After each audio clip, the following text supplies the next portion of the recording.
people if I was smart enough. I'd eat for free in New York City. You know, New York City has the savviest people that there is. You get my meaning. It's very, very tough to con New Yorkers.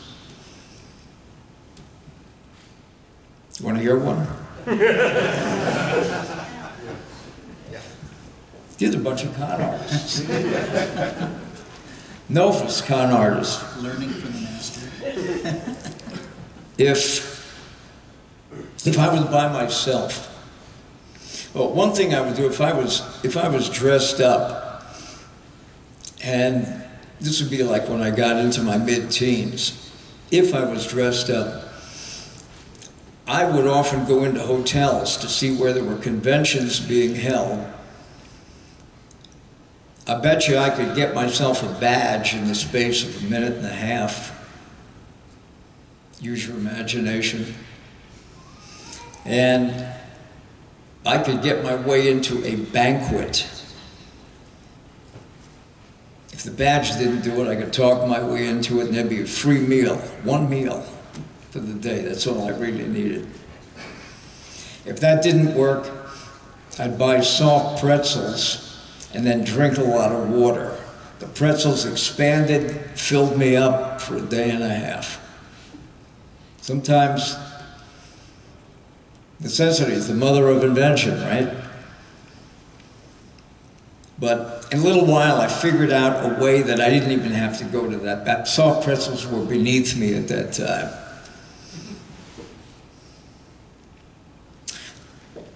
I'd go into a restaurant, and there's a certain kind of restaurant where they had tables. You ordered what you wanted. You know, they gave you a little, what's it like for a bill? What is that they give you? The waiter gives you when you're through. No, your check. Sorry, your check. And often the places were so busy, and if you went in at the right time, they were really busy, like dinner time, somebody would sooner or later come and sit at the same table. And you had a really amenable conversation. It's important. It's called the setup. Can you almost hear like, that ragtime thing, you know, from the Sting going on there? You know, the main title theme going on? Scott Joplin. Scott Joplin, thank you. Thank you, John. And while we were both eating, me and whoever my guest was,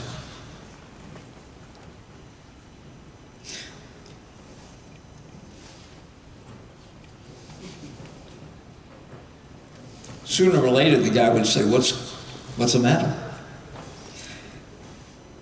And I'd say, I lost my cufflink.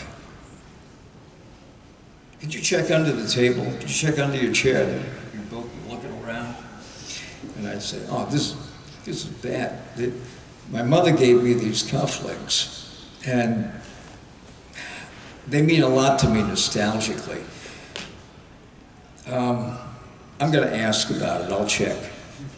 When I do that, would you just show the cashier where we're at? You know, raise your hand. I'll point to you. I'd say, I'm going to ask if they found a cufflink around. And I'd go over to the cashier and I'd say, you see that guy over there? And he'd be there waving his hand like this. I'd say, he's going to pick up the tab. She'd say that.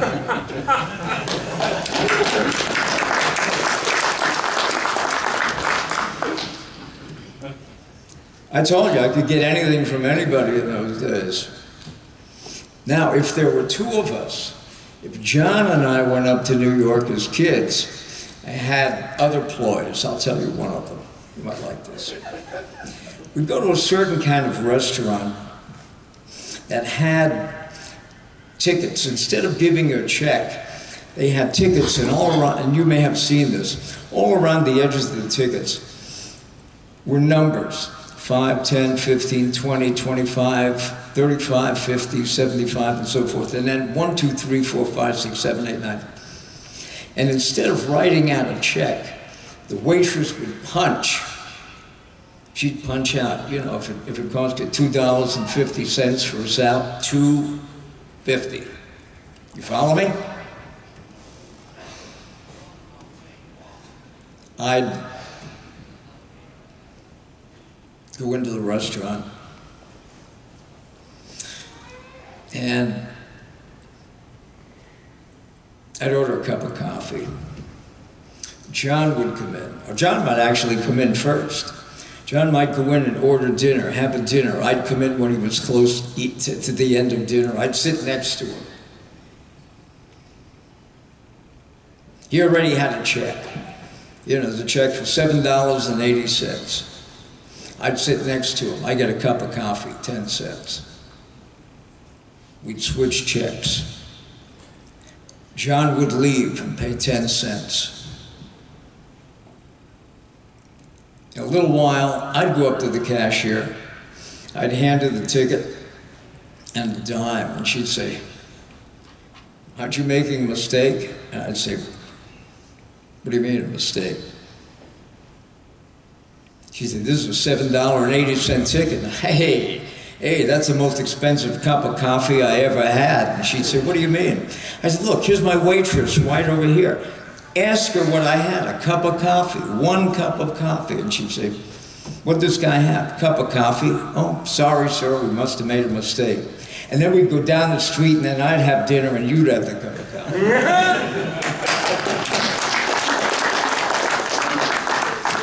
These guys came here to hear my comic book stories and I haven't even begun with it yet. Are you ever gonna forgive me? But did you create characters later on based on all these things that have happened to you and people you ran into? Did you hear what John said? Yeah. Not exactly. But all of my comic book work is an amalgam of all my experiences. And if you really go through my comics, particularly my early comics, you will see a myriad of references to my magic career. You'll find I used to be an escape artist. I can tell you one story about that in a little while if you'd like to hear one. This is one that was almost the end of Steranko. I bet you'd like to hear that one. I'm still here. Sorry to disappoint you. I was an athlete. I've always found this to be amusing in the comic book area. And I guess it's a natural thing for you, the audience, to see us creators as people who sit down and just draw, just sit there with couch potatoes. I was never a couch potato, and I'm still not. I do my own grounds work to this very day, and I have a bunch of properties to do it on. But anyway, I was an athlete. My specialty in school was the parallel bars and the flying rings. And after I got out of school, I boxed for 3 years. And I was also into martial arts for a while. A brown belt in judo.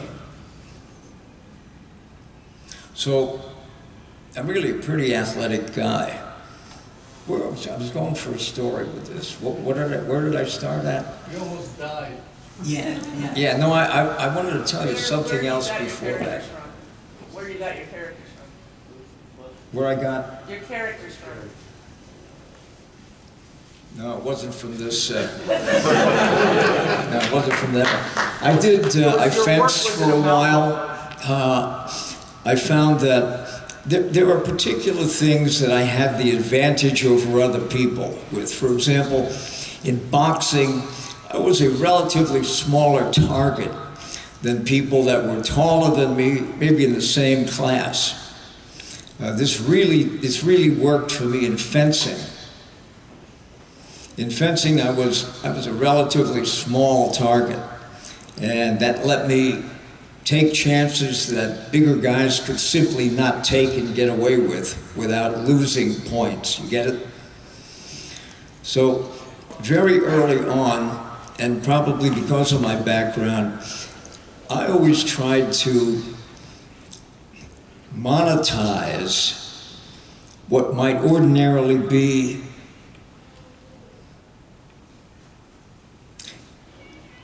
elements that would not be a path to success, that would be detrimental to getting there. I tried to use things out of the box about myself that ordinarily wouldn't work for most people. They'd be hindrances. For example, one is I have an eye condition called narcolepsia. I can see in the dark, like a cat. The slightest, the smallest amount of light to me is like twilight. You'd call it pitch darkness. I'd call it twilight. Really low light in a room is like being fully lit, like an MGM movie to me. I drew all my comic books with shades on because the light bouncing off of that white paper hurt my eyes. Well, so what? It saved my life a couple of times because seeing in the dark, I could turn into a real asset. And I spent a lot of my life in that way. Now, I'll tell you about, but we have a couple of minutes left. I'll tell you this escape story. For maybe during the time I was like 16 to 18, I was fascinated with Houdini. My father was an amateur magician. This is how I discovered Houdini. And I put all of my effort, and particularly thinking out of the box, into this escape type material. And I don't know about the rest of you guys, but all of my escape work was real. I used nothing that was phony, no trick stuff. I picked locks. Boy, I'd love to tell you this story, but I don't know if I have the time. What do you have? 10 minutes. Okay. When I was a kid, 15 years old, I wanted to know how to pick locks, like Houdini. And I thought I could be pretty good at this because I always had good upper body strength. I had no fear of heights. I had a bulldog determination. These are all good things in the escape world. If you're really doing it, not the trick straitjacket stuff where you can go down to Abbott's Magic Store and buy a trick straitjacket for $49.95 and all of a sudden you're an escape artist. The real thing. So I went into the biggest and the oldest lock shop in my little town. And there was only one guy in it, and he looked like a human spider. It was like something out of a shadow novel. And they said, "What can I do for you?" And I said, "I'd like to learn lock picking." He threw me out of the store.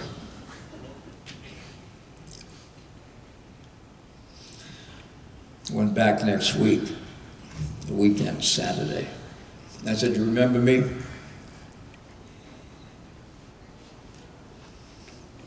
"I remember you. You want me to throw you out of the store again?" "Hey, just hear me out for a moment. Just hear me out for 1 minute." I said, I believe you can you can take any combination lock in the store. Everybody's worked with combination locks here, right? How many combinations are there to every lock? Three.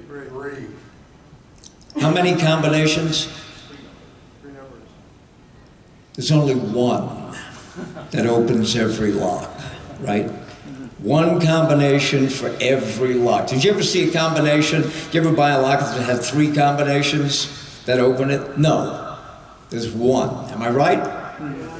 Okay, we're on the same page.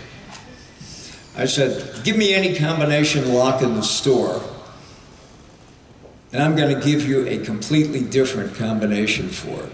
And he said, the hell you say. And I'm telling you right here. Pick out any kind. So he picked up a master lock, you know, the kind that locked our lockers in school? Master lock. Tough lock. And I turned around so he couldn't see what I was doing. And about 30 seconds later, I said, you know the original combination to this lock? And he said, sure. It's written on the tag on a piece of paper. I said, watch this. Completely different combination. The lock pops open. He was stunned. To make a long story short, this is where I did my lock-picking apprenticeship. So, I'm working, I just wanted to tell you that because I was a real lock picker. I wasn't a guy who just bought phony magic stuff, equipment, you know, down at the local magic shop and I did the real thing. All of my jail escapes, for example, were real. I have certificates of authenticity from policemen all over the tri-state area that I really got out of their jails. State police. I think I even have one from a mayor. Anyway, I was working in an amusement park.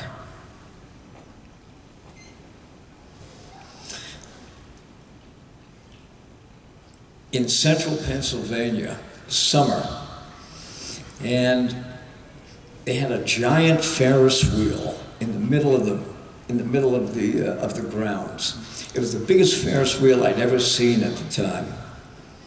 And every time I'd pass it, something